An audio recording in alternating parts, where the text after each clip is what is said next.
Welcome back to our legal education series. In today's episode, we will be discussing Section 307 of the Indian Penal Code, which deals with the offense of attempted murder. This section plays a crucial role in determining the intent and severity of the crime. To understand it better, let's dive into the details and explore some landmark judgments related to this section.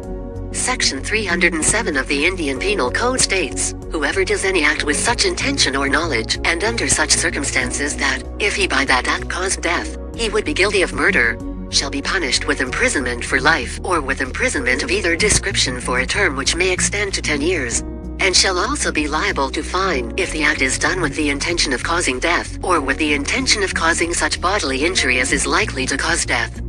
This section addresses situations where an individual attempts to cause the death of another person but fails to do so. The prosecution must establish that the accused had the intention to cause death or serious harm and took some concrete steps towards that goal. Now, let's take a look at some landmark judgments that have helped shape the interpretation and application of Section 307. Landmark Judgment 1. One of the notable judgments in this regard is a case of R versus Dudley and Stephens. Although not an Indian case, it is often referred to when discussing the principle of Section 307. In this case, 4 crew members of a ship were stranded at sea with limited food and water. They decided to kill and eat a cabin boy in order to survive. 3 of the crew members were saved, and they were charged with murder. The court held that their act was not justifiable as it was not done under the threat of immediate death. This case emphasized the importance of immediate threat for the defense of necessity in Section 307 cases. Landmark Judgment 2. Moving on to Indian cases, the judgment in Om Prakash versus State of Haryana is significant. In this case, the accused was charged with attempting to kill his wife by setting her on fire.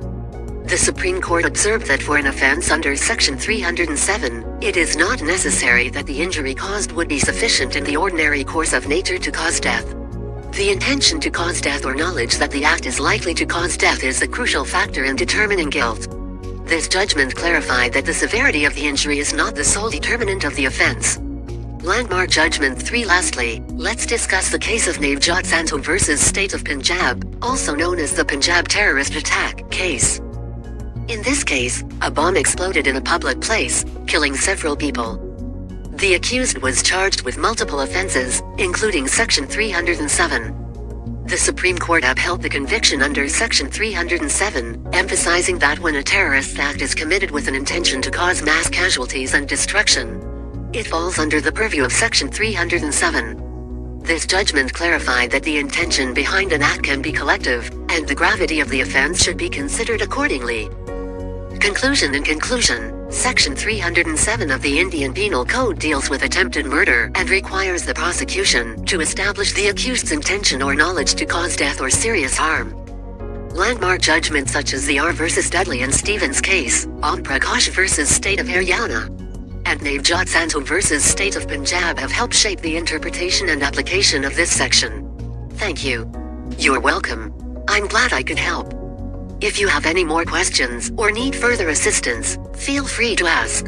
If you'd like to receive updates and notifications about new content, please consider subscribing to our channel or newsletter.